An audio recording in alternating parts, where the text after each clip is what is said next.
Bonjour tout le monde et bienvenue dans ce nouveau décryptage. Aujourd'hui, on plonge, et c'est le cas de le dire, dans un sujet absolument vital, la crise mondiale de l'eau.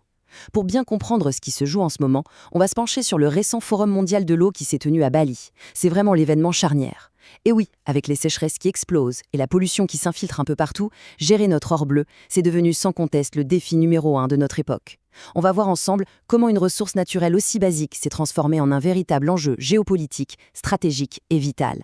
Allez, c'est parti. Au menu aujourd'hui, 5 petites étapes rapides. D'abord, le paradoxe mondial. Ensuite, l'hydrodiplomatie face au conflit. Puis, on passera à l'arsenalisation de l'eau.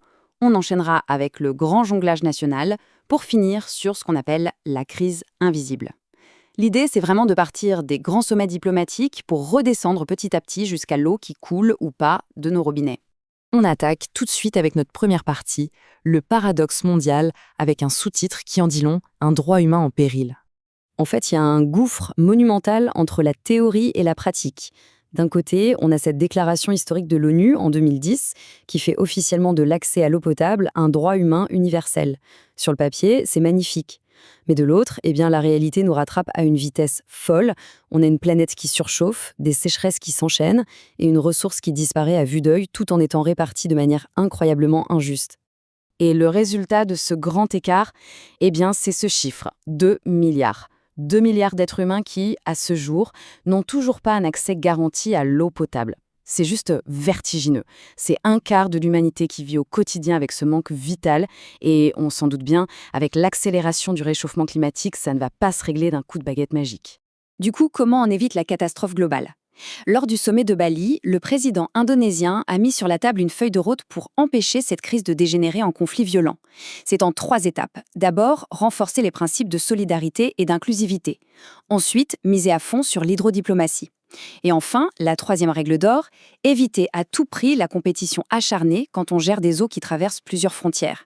En gros, le message est très clair, on coopère maintenant ou on se bat demain. Ce qui fait une transition parfaite vers notre deuxième partie, hydrodiplomatie contre conflit, le fameux point de bascule. Les discours diplomatiques, c'est bien beau, mais sur le terrain, ça glisse dangereusement. Ça soulève cette question incontournable, un peu effrayante, mais tellement d'actualité. Est-ce qu'on se dirige tout droit vers des guerres de l'eau ? Avec une demande mondiale qui explose et des réserves qui fondent, la menace est extrêmement concrète. Et pour bien réaliser l'ampleur du problème, il faut garder ce chiffre en tête, 12. Les observateurs internationaux comptent aujourd'hui 12 points de tension majeure sur le globe, tous liés à la gestion de l'eau. Et le truc vraiment inquiétant, c'est qu'absolument aucun continent n'est épargné. Le problème est mondial et on est littéralement assis sur une douzaine de poudrières potentielles. L'exemple le plus parlant, c'est sans doute le barrage de la Renaissance sur le Nil. C'est un vrai cas d'école. L'Éthiopie, située en amont, a décidé de construire cet immense barrage hydroélectrique. Forcément, le Soudan et l'Égypte, qui sont juste en dessous, paniquent pour leur propre approvisionnement. C'est la géographie pure qui place ces États dans un rapport de force inévitable autour d'une ressource vitale commune. Après, il faut faire attention aux idées reçues. Christian Breteau, un professeur d'université de Genève, résume la situation à la perfection. Historiquement, l'eau, ça a beaucoup plus souvent poussé les peuples à s'entendre qu'à faire la guerre. Mais le changement climatique vient tout bouleverser. En asséchant les ressources, il force les communautés à entrer dans une compétition qui est souvent une question de survie. En résumé, la rareté, malheureusement, crée la rivalité. Et ça nous mène à une tendance encore plus sombre. 3e partie de notre analyse, l'arsenalisation de l'eau. Les infrastructures sous le feu des attaques. On assiste à un vrai changement de paradigme. On passe d'une ressource partagée à une véritable cible militaire. Dans les années 2010, on a commencé à voir des groupes comme l'État islamique cibler délibérément les barrages lors de leurs occupations. C'est un fait assez nouveau. Et puis plus récemment, en juin 2023, le conflit russo-ukrainien a été marqué par la destruction du barrage de Kakhovka. C'est une catastrophe humaine et environnementale absolue. Ce qu'il faut en retenir, c'est que l'eau douce et ses infrastructures sont désormais utilisées, littéralement, comme des armes de guerre. On quitte un instant les conflits internationaux pour passer à notre 4e partie, le jonglage national, ou comment prioriser une ressource qui s'amenuise. Parce qu'à l'intérieur même de leurs frontières, les États affrontent un casse-tête monumental. Imaginez la scène, il faut de l'eau potable pour les habitants, évidemment, mais il en faut aussi massivement pour l'agriculture, pour produire de l'électricité et pour toute l'industrie. Quand le niveau des réserves baisse dangereusement, les gouvernements se retrouvent contraints d'établir des priorités impitoyables. Qui on sert en premier, l'usine ou le champ de blé ? Ce sont des choix d'équilibristes. Alors face à ça, on entend souvent « pas de panique, on n'a qu'à dessaler l'eau de mer ». Minute papillon. C'est important de dissiper cette illusion. Ce n'est absolument pas une solution miracle, ni permanente, ni infinie. On ne peut pas juste utiliser l'ingénierie à outrance pour masquer le problème de fond et soutenir une demande illimitée. Mais le truc le plus incroyable dans cette gestion étatique, c'est ce qu'on peut appeler notre angle mort total sur les eaux souterraines. On sait où elles sont, on les a cartographiées, pas de souci. Par contre, on manque cruellement de données à l'échelle mondiale sur les volumes réellement disponibles et surtout sur leur qualité. En clair, plein de pays pilotent la ressource la plus précieuse de l'humanité, presque à l'aveugle.